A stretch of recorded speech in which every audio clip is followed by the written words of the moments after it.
Dr. Bove. Welcome to Men's Couch. The show, as always, we're always promoting men's mental health and also uh, authentic male friendship. And the project was started when I was a freshman in college. Oh, it feels weird saying that now.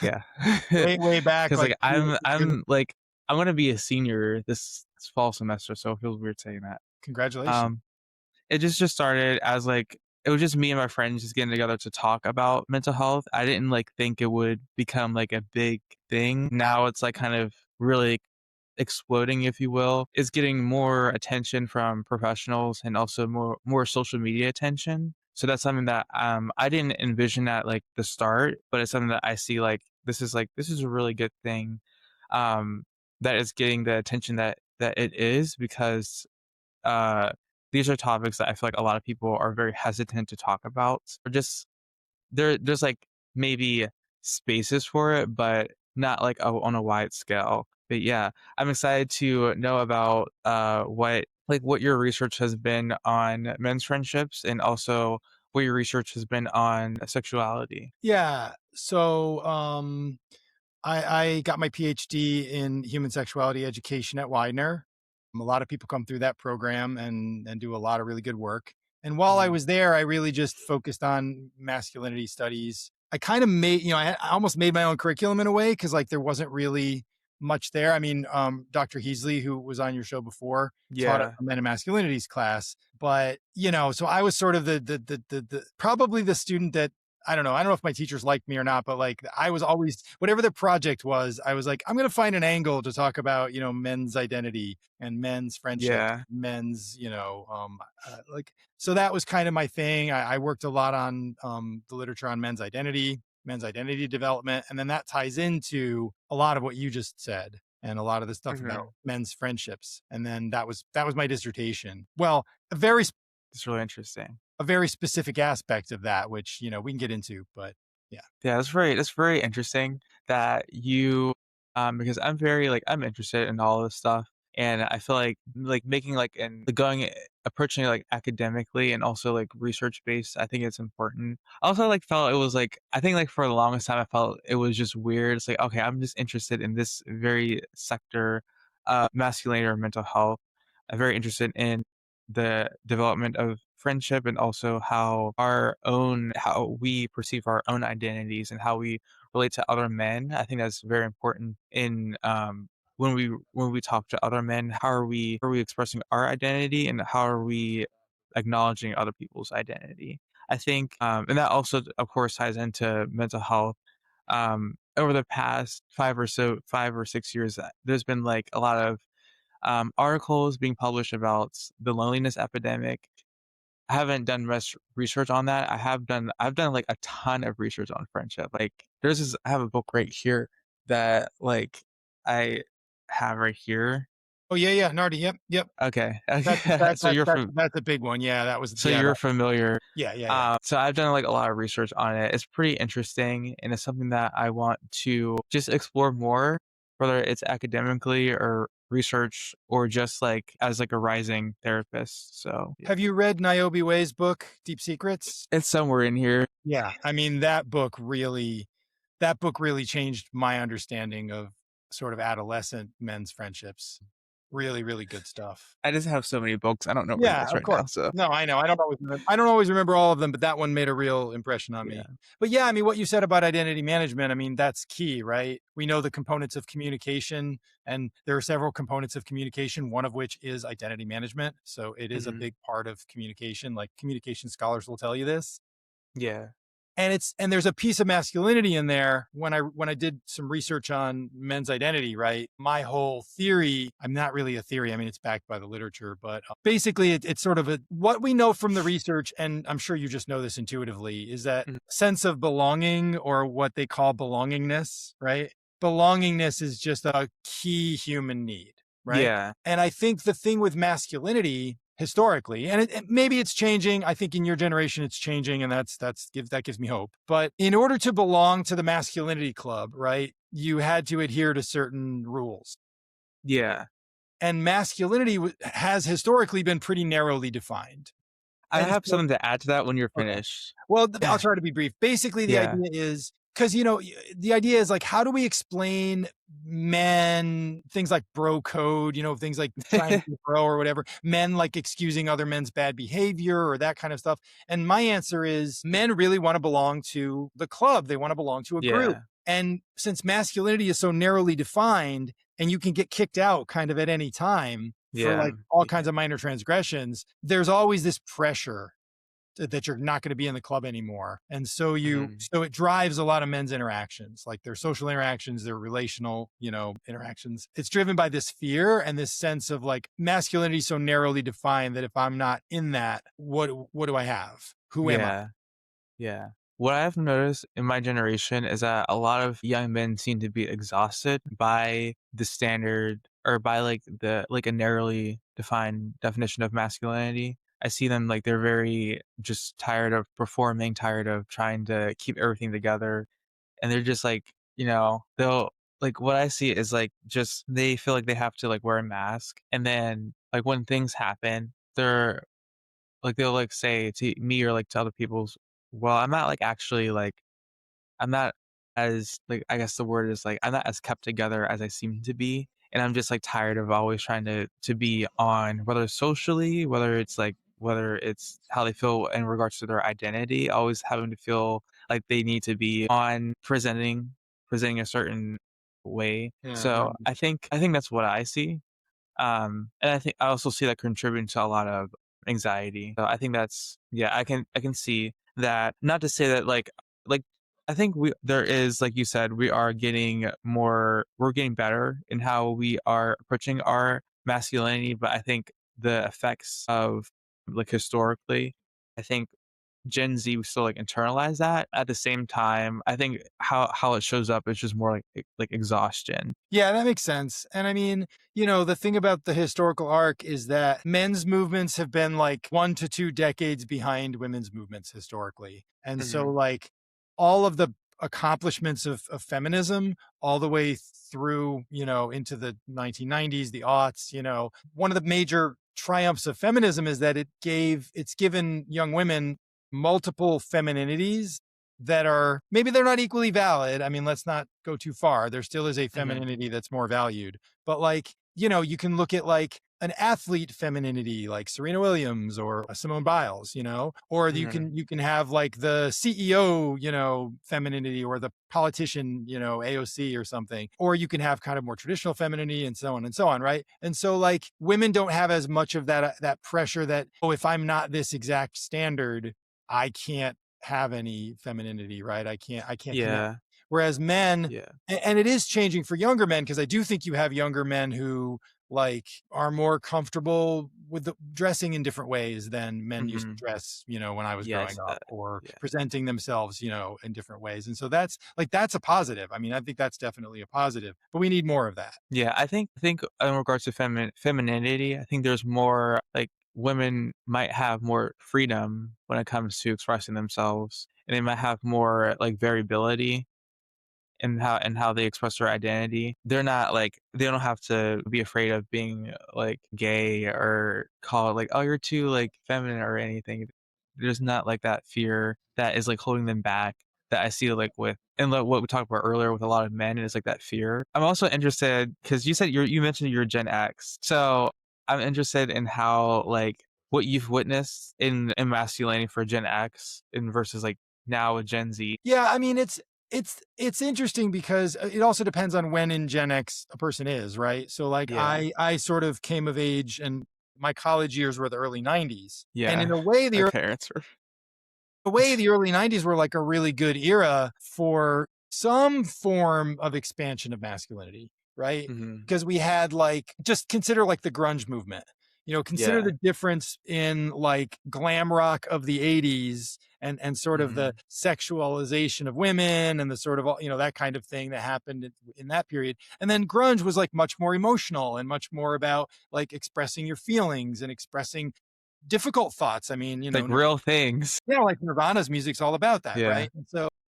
or Pearl Jam, like those songs about tragedy and stuff like that. And like so in a way, I feel like I was lucky that And also the 90s were sort of another wave of feminism. So whatever wave you want to call Mhm. it, right? So maybe I usually call it third wave, but some people disagree about the waves. But so third wave feminism is happening, and then I'm going through school wanting to be like a feminist man, and wanting to be like an ally. Mhm. And so like in a way, I think I experienced some expansion of masculinity and some, celebration of diversity of masculinity.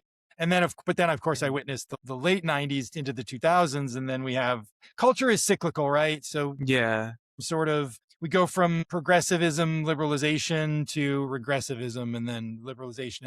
And now we're in a very regressive period. Yeah, it goes through cycles. Yeah, yeah, yeah. Yeah. So, which is interesting because I feel like my generation in the begin, some of my earliest memories were of the more repressive period, and then I have hope because I went through this cycle of like improvement and hope. Whereas Yeah. you maybe had some years in your adolescence where things were looking pretty good, and now suddenly Mhm. like we have all this regressive intolerance and homophobia and transphobia and all the stuff that's happening right now. So it'd be Yeah. interesting to see how you feel in 20 or 30 years about that. Yeah, I think there's a definite larger culture and political context that needs to be considered when we talk about how we show up and how we go about our lives, um, and how we like feel comfortable expressing that. I think that's definitely important historically to taking that into to consideration. I think like knowing that culture sort of goes in cycles. I think that's why a part of me it's like, well, yeah, I definitely have hope for the future because people culture changes and different priorities change. So I think just overall on a like foundational or fundamental level, like Gen Z, we're definitely like because of like the importance of mental health in our generation. I see that we are prioritizing that, and that ties into how we express our masculinity. If for years masculinity was expressed in a more rigid way that might not align with Gen Z's values of being open about mental health. I think that Mhm. kind of makes sort of like a transition. Oh yeah, But I mean, yeah, I can tell you, like, I can speak somewhat for my generation, but also for like my parents and grandparents. I mean, I only learned many years later about some of the mental health things that were happening within my family, right? Because it wasn't talked yeah, about. It just wasn't talked, right? And so and men, most of the men of my generation are more open about it than they were, but there isn't as much openness there either of like, hey, yeah, how was your therapy this week? Like that's not usually something you talk about with your buddies at the ball game or whatever. But it should be, like how was your therapy? yeah, What are you learning about yourself? How's that going? Are you feeling better? Like how are you feeling good? How is that changing your life? Like these are good questions. These are relational questions. yeah, And there's no reason that yeah. men can't ask these questions of their male friends. But it's a So struggle. yeah, it's like a lot of barriers. Another question I wanted to ask is when did you like what made you start or what drove you to start studying masculinity and men's friendships? Yeah. Well, I'll give two slightly different answers because they're different. So in terms of just masculinity, I've been studying that since college. And a lot of it just Hmm. came from like having grown up in a small town in Florida and in like not a very homogenous town, and like and having come from family history, which we don't need to get into. Basically, like I went to college and it just the whole world opened up to me. And I'm like, oh, Hmm. there's all different kinds of people and there's all different kinds of Yeah, ideas in the world. And so like I got really interested in gender, reading like Judith Butler and reading, feminist scholars. And at the time, there wasn't really like a lot of masculinity literature, to be honest. Like it was still kind hmm, of, like I told you, it was 20 years behind the women's movement. And so but then in grad school was when I really started to focus on men. It's also really cool because one thing you said before that I was really struck by was, this exhaustion, you said that this constant idea of masking, of having to like present your identity and yeah. having to be held together. I think another thing for Gen Z men is just social media. Is it feeling like they have to present a certain image or way of life? I think that Yeah, plays in yeah, yeah. to how we perceive our identities and how we just are feeling like constantly exhausted by that. Well, it's I mean, I don't know. Here's what I hear when you say that, and it might not be true, but it's what I hear, Yeah. is that there's like a constant competition, you know? Yeah. Yeah. And like and Of, so like, whose life is more better or whose life is looks more presentable. yeah, and that's capitalism, right? Like capital Yeah. this is the newest iteration of capitalism, is that it makes us compete with each other even on things like whose Instagram feed looks best or whatever, Mhm. right? Because Mhm. competition among men can really screw up their friendships. Yeah. What do you so, like, even okay, so have you looked at I don't know if you studied, like, or who have witnessed, college age men and their friendships of, like, this idea of competition? Like, have you compared, like, different, like, age groups of what influences friendship or I haven't been able to do that. I mean, Yeah. I defer a little bit to stuff like Naomi Way's research, right? Yeah, like, Where she developmentally. yeah, where she looked at I mean, her thesis is that boys, you know, under the age of up till the age of about 12 or 13 tend to have very close friendships with other boys, and they tend Mhm. to be very best buddies, you know, and very much rah, rah, rah, supportive of each other. And then Mhm. they get very competitive around age 14, 15, and then Mhm. that tends to carry on. Now, her research, it's not by any means old, but I would not say that Gen Z is the target of her research. You know, it's not Gen X, it's not my Yeah. generation, but it's kind of the in Might between. be millennials. Yeah, I think Yeah. more like that, right? So it's hard to say. I mean, I can tell you what I observe among my students, you know, because I had a bunch of students this semester who a bunch of them go to the same school. So some of the students at my college are actually high school students who are taking college credit. And I happen to have a whole bunch of students I had a whole cohort in my class this semester of students at the same high Mhm. school, some of whom were very clearly friends. Mhm. And so, I mean, I can't say that I learned a ton, but from what I observed, the men seemed very supportive of each other. Mhm. It actually made me really happy to see Yeah. the men's friendships. It gives me hope that Yeah. maybe there's more of that, but I don't know. Has that been your experience? Yeah, I think so. Yeah, I think there seems to be a drive toward more emotional intimacy in friendships Mm, with Gen Z mm. and more like support-based friendships. It seems to be more of a drive to that because we see the need for it. And like again, like because we value mental health a lot and mental health advocacy, we seem to be more driven. That seems to be more of like a value when it comes to friendship as of like, hey, you could talk to me like I'm your support system. So Mm.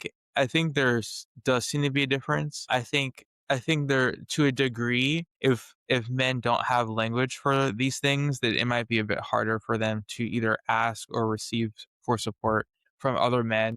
Yeah, of course. And there's still like a little bit of like the masculinity that they feel can be like a hindrance to that, where they feel like they're like carrying this sense of I need to process everything like alone and I need to do everything by myself.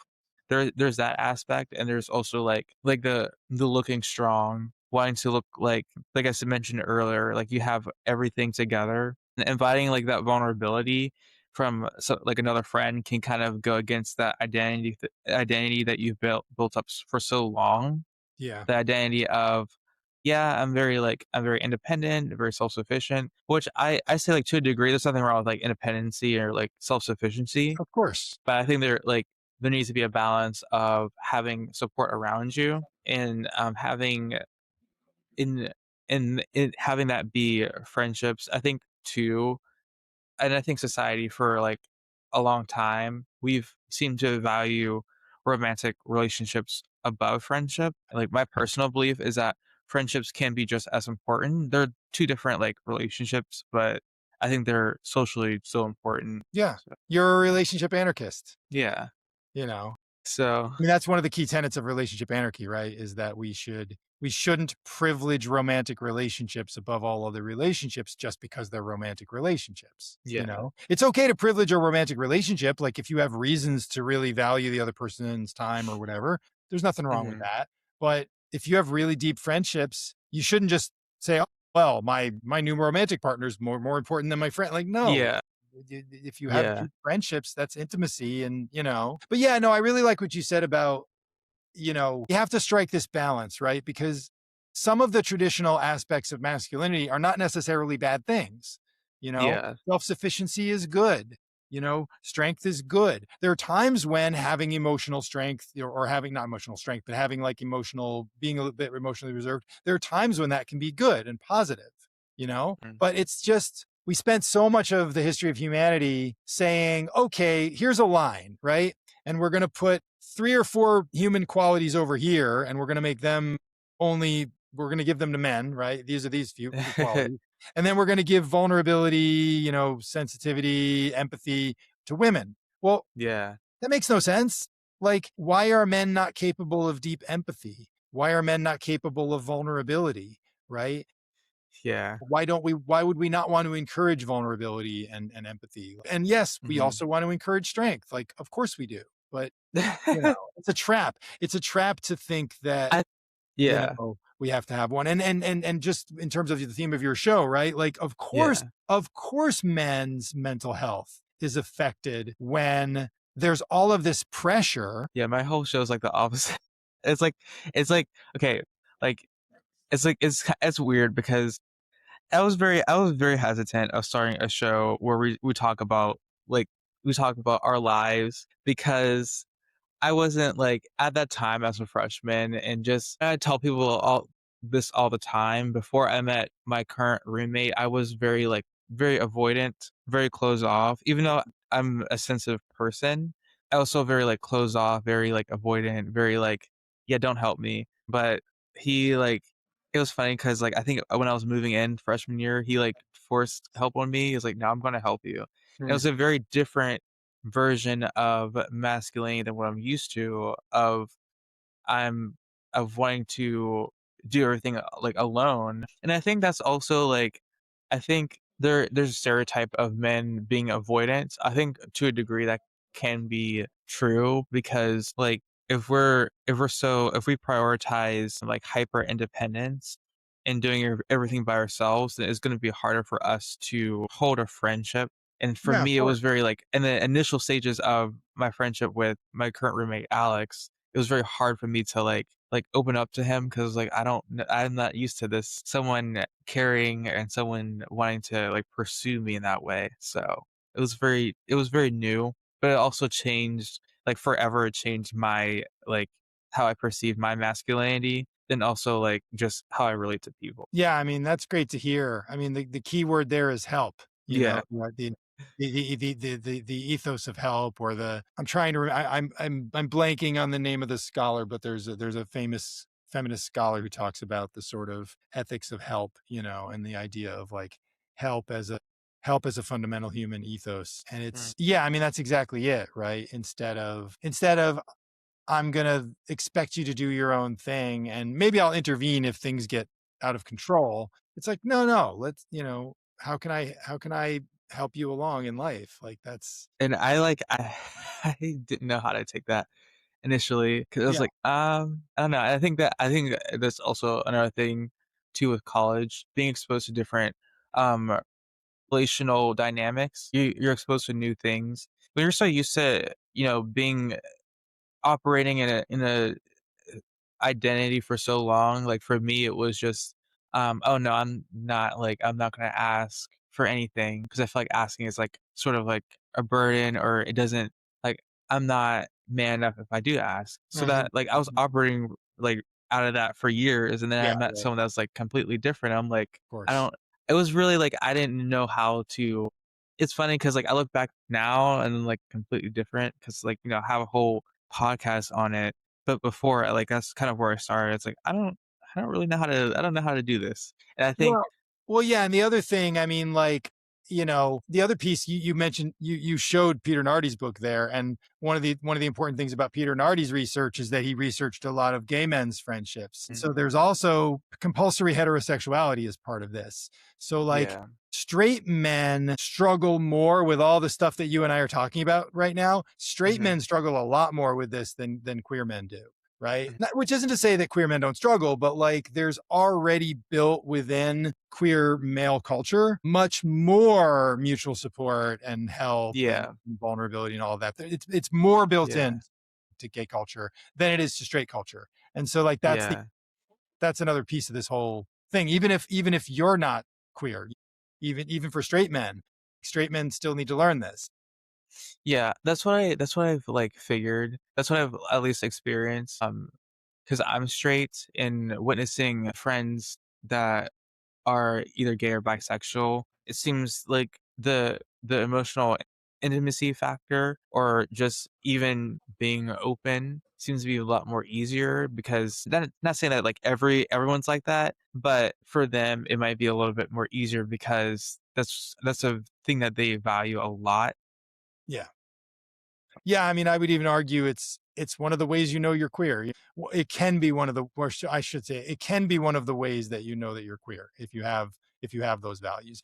You're not queer just because you have those values, but it can sometimes be a self discovery of like, oh, I don't fit in over here, you know. Yeah. I fit in a lot better over here, and maybe it has nothing to do with my orientation or identity, but maybe it does, you know. Yeah, I think for me, what was different is growing up, I knew that I was always sensitive, Yeah. so I think I struggled more with like some traditional aspects of masculinity because I was like, yeah, I'm very sensitive, very like I identify myself as like an HSP, like highly sensitive person, Mhm. and like Yeah. I'm a Right. huge empath. That's another reason why I like being a therapist. Is like I'm a huge empath, so and I'm also like not like I hate sports. So Mhm. I didn't really like fit into that culture. I did find like other sectors of masculinity that I did fit in to, whether it's like gaming or just like other things I did. But I think people or like boys or young men growing up that feel that they don't fit into it. I think it has to do with like the narrowness that we talked about before. If um like, if fathers don't affirm their son's qualities, they might feel like a little bit more, like, how am I gonna fit into the whole world of masculinity? Because we talk about belonging. I Yeah. think we all want to belong, but I think we have to that like have that secure identity in ourselves. And I think like I feel like every guy wrestles with this, even if they're like the stereotypical like athletic guy. I think on some level they feel like part of them is not. They feel like if I show this part of myself to like other people or this area or of my personality or hobbies or what have you, it doesn't like qualify for masculinity to be a man. And that's just it's like it's really crazy when you think about it, but there's like I think there's a lot of if people like internalize that, there's a lot of like consequences, like anxiety. I feel like a lot of what I've seen is anxiety, especially like social anxiety around other men Mhm, because they mhm. feel like I don't have all the necessary qualities to be like man enough or whatever. Oh yeah, and So I mean, sports culture is a really good example. There's a guy named Joe Ehrman who used to be, I think he was an offensive lineman or something in the NFL. He has this whole foundation that works on changing coaching for mhm. young men, discouraging the kind of coaching that we used to do, where you yell at the person and you berate them, and and encouraging different kinds of coaching. But when you think about it, it's like think about what we tell boys when, in Pee Wee football or whatever, right? A Mhm. boy runs, he gets hit, he hits the ground, hurts himself somehow, and he's crying. And we're like, shake it off, dust it off, get up, go. That's not manly. Don't do that, right? That's not what we tell girls, like girls soccer or whatever. When girls get hurt in girls soccer, the coach isn't just like, shake it off, get up, right? But like we from the very earliest ages, especially, I mean, sports culture is one of the most egregious examples of this. We do this, Uh-huh. studies show that we do this all the time. Like studies show Mhm. that parents hold their boy babies less than they hold their girl babies. Mhm. Parents, there's less physical touch with boy babies than with girl babies.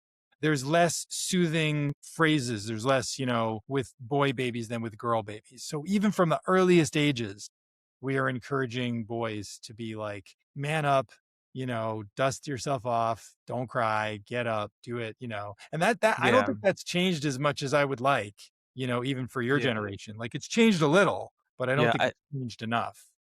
Yeah, I think what I see is more from it's more like a learned emotional avoidance because if they witness other men, whether it be peers or whether it be like authority figures or just mentors, if they like witness that or they like see like, hey, my peers or like in middle school, they're like very they don't like they're very I don't know what the word is.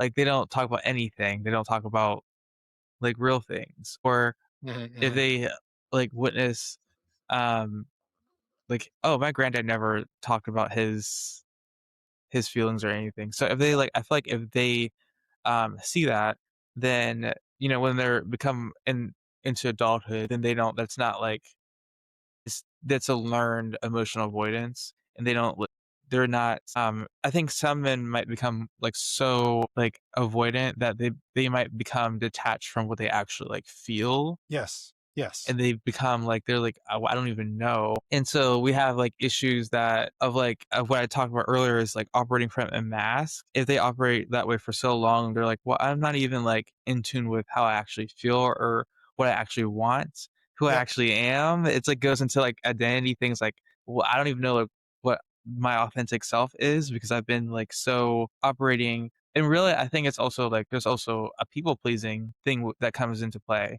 because you don't want like if you don't want like your family to see you as weird or you don't want like your peers to see you as weird if you do express emotion or if you do have more like realness to you you don't want people to like because you want to belong so you don't want to risk all that so I think for men I what I recommend is therapy to like Yeah. connect you back to yourself Well, and also, what I'm hearing and what you're saying is the notion of permission seeking, which is yeah it's in the men's literature, right? That like younger men very often find a lot of value in witnessing older men, that older men can sort of pave the way for younger men hmm to give them permission. Like, oh, okay, there's a man in my life, and he's just simple example, right? Like I'm an uncle, right? So like my nephews get to see me with my nails painted, and they get to see that like, oh, hmm some men paint their nails, and it's no big yeah deal. It's just a thing that men do. Some men do that, like no other men in my hmm family do it, but like, hey, here's one person in your family who does that, right? yeah And so like it can be super super helpful. I mean, I know that I would have loved more of that, growing up. Like I didn't get yeah nearly enough of that. Yeah, I mean, like another thing, like too, is also because I'm a person that like just naturally deviates from the norm, or I kind of don't really care about the norm. So, like for me, I wear like I wear pink a lot. Like that's one of my favorite colors. Yeah. So I think like I sometimes I do it purposely. Like I'll have it like be on campus wearing pink because one I like it, and two is like I want to show people that you can still be a man if you present yourself in a different way. And like I I think I also like I don't think it's like a really a huge thing with like as far as color. I don't know if that's a huge thing anymore. With like blue or pink, I don't know if that's a huge thing with my generation. I Yeah. know like what like 100 years ago or like in the 1800s, pink was a guy color. Yeah, yeah, yeah. It shifted. Yeah, pink was a masculine color because of blood. Pink is blood. Pink is sanguine. Pink is like a then yeah, and then blue is a feminine color. Yeah. Yeah, I think I think people don't really care that much anymore. Well, Um, no, but they do, but you are tapping into something because the way that we gender fashion, right? So like men's fashion though still, even though maybe pink is okay, like mhm. men's in general isn't as flamboyant. It isn't as It's colorful. It isn't as definitely not. bright, you No, know? it's In not. general, if you just go to the store in the You have mall or to whatever. although okay, so I have 2 things to say about that. Yeah, I think when I go because when I go to H&M with my friends, it's like I look at the men's section, it's like, "Are you kidding me?" Like, Yeah, there's it's nothing boring. like and it's like I'm not gonna pay this for, like, something that's very bland. Although, like, I feel like Gen Z fashion, like, when I see on Shein is very, like it's very it's very, like, there's more, like, art and detail to it. It's not Mm, just like bland. You don't have like a $15 bland shirt. You have like more like style to it. So that's why I yeah. see like at least like on Sheen, which I see like um a lot of men from my generation gravitate toward with like the online shopping. I know that's like a huge thing. But yeah, I think That's great to hear. I struggled for a really long time finding, clothing that because I like to wear pattern. You can see I like to wear patterns and bright colors. And I just couldn't get a shirt, a men's shirt and yeah. I'm happy to wear, so-called women's clothes, but they don't tend to fit my body. So, Yeah. I was kind of in a little bit of a bind. And Yeah. And I'm glad to hear that there's more of that because, it's good for all of us to have more choice. yeah, there's more what I've seen is more like flashiness, like more rhinestones. A lot of men wear rhinestones. A lot of a lot of the men from did I say my men? A lot of the men from my generation, like they wear. Like, I see nail polish. I see just more jewelry is a thing. A lot of brighter things. I think too. I think when it comes to fashion, because things recycle and get rebranded. I think because people were kind of tired with like COVID, like, it was things were so dark in that era, so now we're kind of like, we're done with that era. I think people are more attracted to more brighter things, Yeah, we're psychologically we're yeah, speaking. we're peacocking a little bit, we have the wanna Yeah. want So people there's to a lot see. more, like there's a lot more of that. Um, That makes sense. but yeah, I see that, like, in regard to masculinity and friendship, I see a lot of hesitancy to a degree with some men in how they are able to seek and ask for support or receive support Yeah. or just be open about things. They might be like open about something, then like they might like retract. Hmm. I think that because of that, like because they're not used to it, or I see that. Well, yeah, no, the help seeking, I mean, we know all the literature tells you that men do not seek help the way that, that even against their own self-interests, right? Yeah. Like all the medical literature talks about this, the psychological literature talks about this. I mean, absolutely. Yeah. And I mean, there's also like, I don't know, I would say there is one thing that I like to talk about just because it's relevant to what you're saying, is that there is kind of like there's a bias within the psychology community for certain definitions of intimacy or certain definitions of sort of like vulnerability and privileging some of those things. And I will say I'm not going to defend, traditional masculinity, but I will say that some men experience intimacy in what's called a parallel way. Hmm. You know, so there's face-to-face intimacy, which is like Hmm. we're literally sitting here talking to each other like you and me, face to Yeah. face, We're we're like talk. talking, right? And that's the sort of coded as feminine form of intimacy. That's what sort of the psychology community tends to Like privilege. prioritize. Yeah, but Yeah. there's really good research that says that a lot of men get genuine intimacy from side by side intimacy. So, which Hmm. would a good example, I know it's sports, but a good example is, guys will say like, well, I golf with my buddies every Sunday, and it's Hmm. not just golfing. They're like, because, golf is like 5 hours and 4.5 hours is actually just riding around and talking, like it's only about half an hour of actual sports. And so like Hmm. all that golf cart time, all that sort of between holes time, that's men are actually connecting. Like a lot of men are connecting. Yeah. And Yeah. so, but the literature and even the psychology community doesn't always recognize that because it's like, well, Hmm. you're not sitting down and talking face to So face. yeah, I guess I don't say that's valuable. Yeah. So Yeah.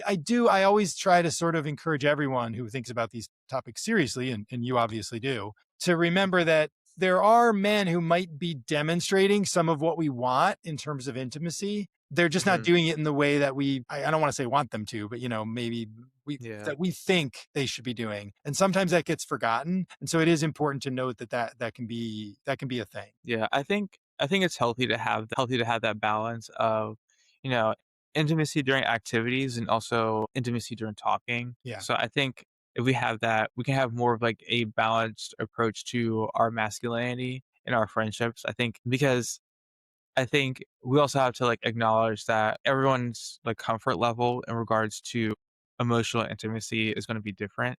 So, some men are more comfortable, like you said, with more like activities, and some men are more comfortable with like talking. So I think we have to acknowledge that too. That Yeah, like we have to leave space for that because you can't be yeah, angry. If you say to someone, "Hey, man, I wanna know how you're feeling, just tell me," yeah, and they don't respond, you can't necessarily assume that there's something wrong with them. Like, mhm, they may be the kind of person where you say, "Oh, hey, let's go play some PlayStation together," and yeah. then while we're playing That's PlayStation, 10 minutes in, "Hey, how's it going?" And then suddenly they open up, yeah, and yeah, it's like, "Oh, wow," "Where was that?" 15 minutes ago. It's like, well, they yeah. needed a different way into it. Yeah. Or they just or, like, simple presence. Like, Mm. in my friendships, I noticed that, like, just being together, not, like, necessarily doing anything increases, like, emotional intimacy, whether it's, like, car rides or just being in the same room. Oh, So interesting.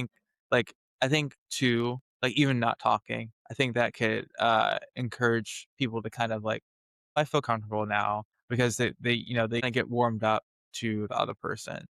Oh, that's really interesting. Yeah, I'm a words of affirmation person, so that's like for me that wouldn't work. But that's fascinating. I mean, that's really cool. I can see how that could be really powerful for some people. Yeah. I also think too, at least in my friendships, I don't know if like other men experiences, but I have like a lot of my friends are very very physically affectionate, very verbally affectionate.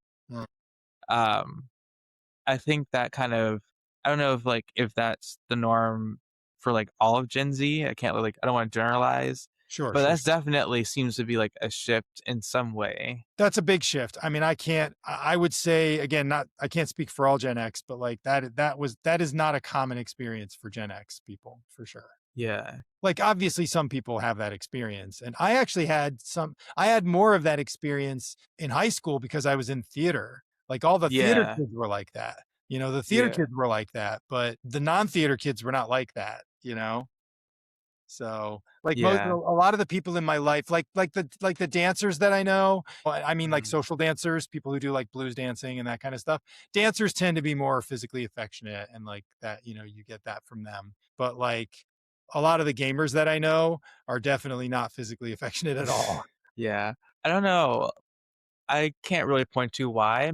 Maybe like the shift is, um, maybe like we recognize like, oh, we're a lot of us in the modern age or whatever, like we're lonely. So that maybe like encourages people to be more, to express their value to each other. I think also, I don't know if, I guess we could say COVID pushed people to be more intentional Yeah. about their relationships. I So also think Gen Z is a lot less homophobic in general. Like, yeah. homophobia was a huge part of it. Like, men of my generation, there was still a lot of homophobia, a lot of slurs, and a lot of like, "Don't touch me," because that's not what men do.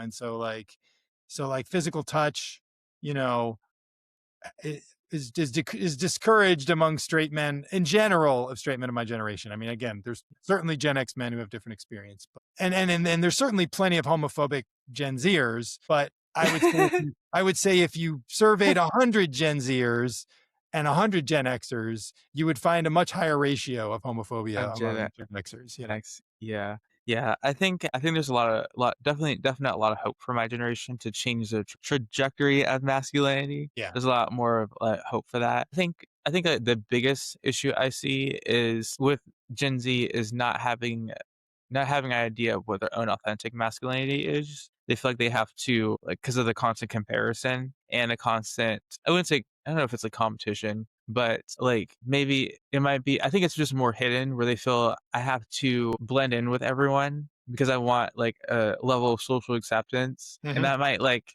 I feel like it's more like in small ways. I might like, maybe it's like social performance, always being like the guy that's always laughing or always or the guy that invites everyone. That could be like very different like roles that people, I feel like they don't like, they're not consciously saying like I'm gonna be like the jokester of the group, but they might like develop that, I think, out of just uh the um the validation they get from people out of that, and also because it's like it's easier than like, I feel like it's easier than vulnerability to a degree. Well, yeah, and I mean, what you're describing is the conundrum we all have, right? Like, how do we know what authentic masculinity looks like if we don't have alternate models, if we don't Yeah. grow up with lots of different types of masculinity, or lots of different, like, how do we find ourselves when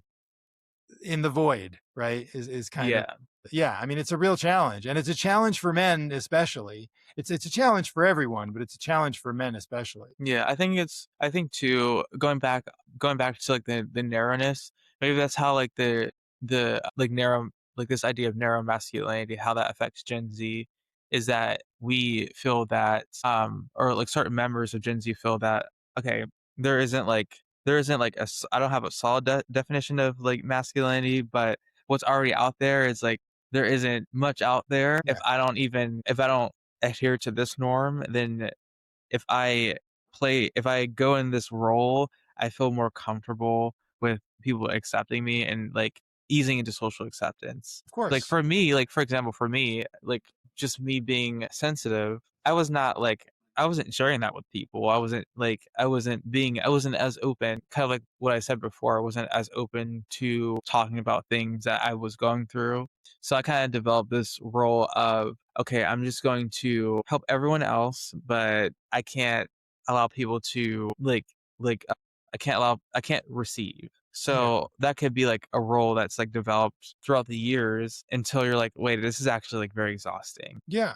Well, I mean, Yeah. think about, like, it's a weird analogy maybe, but think about, like, you're a songwriter and Mhm. all you know is 4/4. Like, that's all you've ever heard. That's all you know. You don't really like it. It's boring, but you want to write a song that's not in 4/4, but Mhm. you don't even know where to start, Yeah, that's all you right? know, yeah. Like, now if you'd grown up listening to progressive jazz and, you knew how to do 7/8 time and, 13/12 time and like all, and then you'd have a palette to draw from. And then when you decided to, Mhm. because we're all copycats in the beginning of our identity formation. We have to be. Yeah.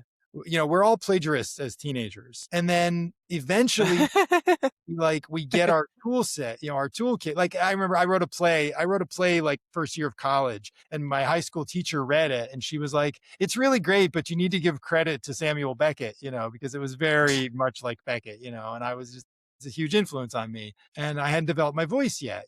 And so it's like Mhm. but after reading lots and lots of stuff and experiencing lots and lots of things, like, oh, okay, now I know there's a range of choices, and now I can figure out which choice I want to make. Yeah, But you yeah. can't do that in the absence of the understanding the range of choices. Yeah, I think maybe it's like lack of like references that people have, so Yep. they feel like there's only one way to be in the world. So I think that sometimes creates a sense of like if you're like going through like a transition season, whether you're like graduating from college or from high school or like moving to a new city or state, you like Mhm. kind of like have like existential questions. But sometimes I think like existential questions might be like, well, maybe have I been like true to myself? Not all the time. I think, like, on some levels, I think sometimes it's like, if I'm not, like, connected to my purpose, then am I living for myself or for, like, for other people? Yep. So I think I think that's how, like, that if we pressure ourselves to maintain this level of masculinity, that could play into that, where we're not, like, allowing ourselves to live authentically in the world. Well, and you were talking about being relational. I mean, think about, so now imagine that you meet a romantic partner, and Mhm. now you're starting to get into a deep romantic relationship. Now you also have to have all those thoughts of, who am I really apart Yeah. from this person? Who am I alongside this person? And then what are the expectations if you're heterosexual, right? What are the expectations this person might have of a masculine or a male partner Mhm. versus what do I really want? I mean, we hear this all the time, men sort of thinking, oh, I have to perform what she wants me to perform, Yeah. you know, because she's the gatekeeper, right? Because women are burdened with being the gatekeepers of intimacy, right? Mhm. And what you're talking about earlier, what made me so happy about, your roommate and this friendship that you have is like that. Think about how great, first of all, how great that is for you. Hooray, that's awesome. But, like, also, how great is I was so awkward about it. I was so I told him, I said, "Yeah, like, you don't help me." It's like, "No." he's like, no. But I was thinking, like, how great it is this for the women in your lives as well.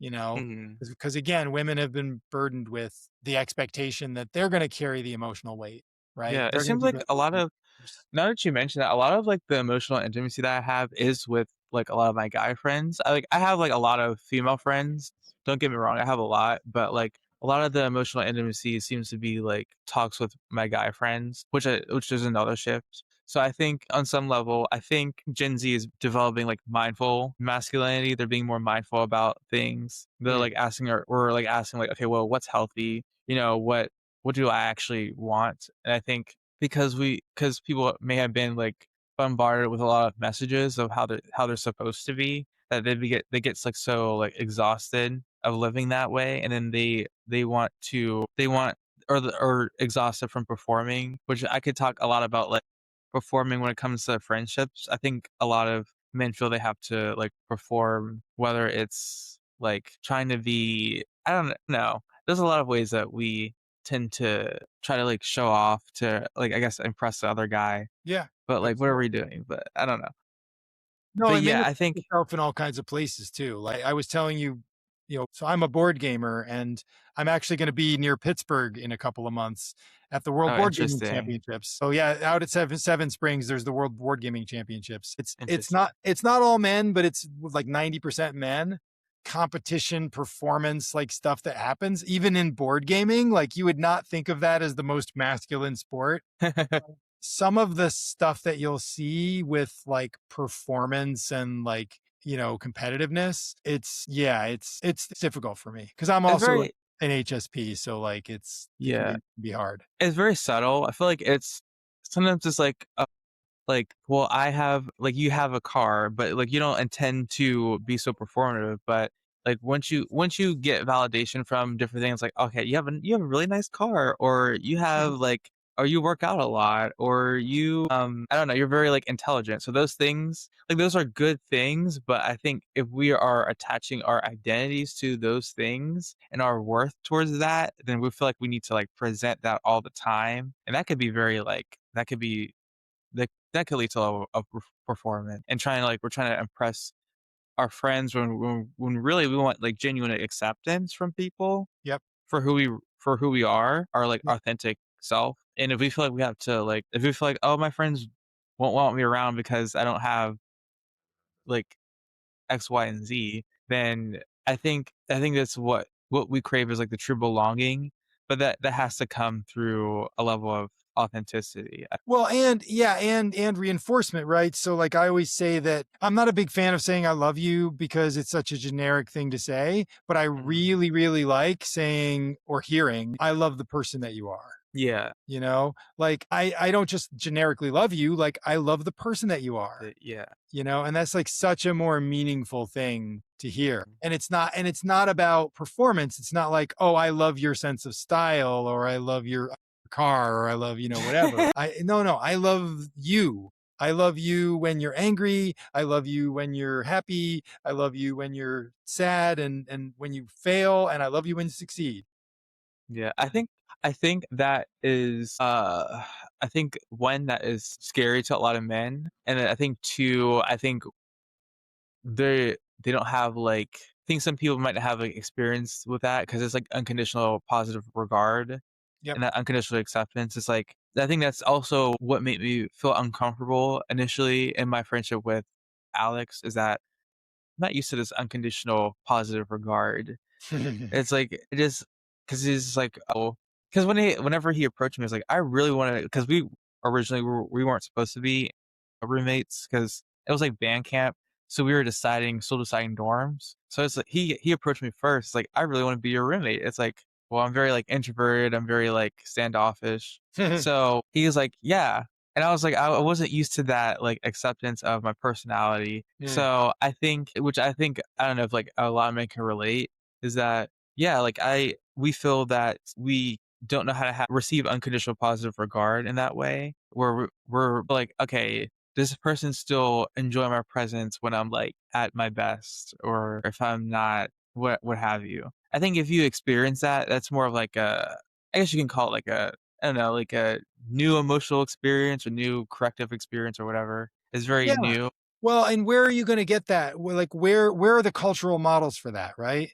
Like, Yeah. especially for Gen Z, like this is a problem that Gen Z is facing, right? Like, where do you experience when you look at people's Instagram feed, or you look at like the people's YouTube shorts or TikTok shorts or whatever, like they're flawless, right? Everything's edited, everything's Yeah. perfect, everything's filtered, everything's, pitch corrected, whatever. And so it's like people don't expose themselves to the criticism of, the flawed self, right? Yeah. And so there's no model of there's lots of models of approval, right? There's the thumbs up and Yeah. hearts The heart, and stuff like yeah. that. There's lots of models of, Liking your posts. but they're not liking, they might not be liking the true you. They're liking the Yeah. performative you, right? Yeah. Which is a whole different kind of pressure.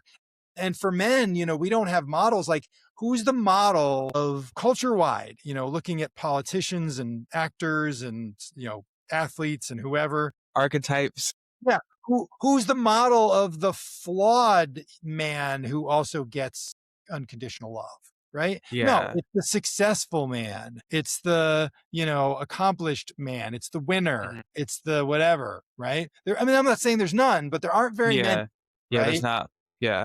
And I think with in regard to Gen Z, I think that's why, like, what I like my content, like, is more about, like, authenticity. That's what I try to, like, push because you see a lot of like, there's nothing wrong with, like, sharing your accomplishments with the world and sharing those things. But I think, like, too, and my content is mental health, so it kinda has to be, like, authentic to a degree, so it kinda has to be. Yeah. So I think but just sharing content that is about real things and real like, that has substance to it instead of just because I don't, like, present myself as, like, accomplished. I try to make sure, like, what I'm presenting, like, to the listeners is that I'm, like, in the process of, like, learning and, like, being on a journey because I feel like that's what people really need. We all need to, like, mirror each other, but we need, like, a real mirror of, wait, like, no one is actually, like, has figured out adulthood or figured out how to, like, be about in the world. We're just, like, all figuring out. So I think that's what people, like, kinda crave, but what they're seeing is, like what you said with the constant, approval, the constant likes. They're seeing something that's, like, different from their, like, internal experience, and it's like, then that's when they invalidate their own experience, whether it be as a man or just in general, because they don't see it. I think that's when, like, we could tend to feel, like, more isolated than we really are if we're not, like, sharing our experiences with one another or what we're actually like feeling. I think that could like lead to a lot of, everyone else is just doing great, but I'm the only Mhm. one. Well, and we also have to be less afraid. Like, you've used the word vulnerability a lot, and I'm a big Mhm. advocate of, leading with vulnerability, but that there's risk. Yeah, it's a Being lot of fear. vulnerable and being authentic is risky because, people might not like the authentic you, and Mhm. also you're going to mess up. Like, that's the other thing. You can't be afraid to make mistakes. Like, Yeah, we're going to mess up when we're vulnerable, and when it's a huge risk that we're going to take, and we just need to be able to take it, yeah. but it can be hard. A huge thing. Another huge thing that I see is social anxiety. I see it Yep. a lot. Yep. Like I don't know if you see it within like college students or just with like college men, college age Yeah. men, or just Oh, yeah. Well, especially the men in last few general. years, because we have we're now the students coming through college now, we're like the COVID teenagers. Yeah, And so they're really a lot of them are struggling with social anxiety. I see social anxiety like in regard to like, that could go in I guess for men, it might show up as more like performance. I Mhm. see it as more of like, more risk avoidance, like, just not willing to, like, even, like, normal things, like socializing, feeling pressure to present, a certain self. Like, I've had a lot of people open up to me about that.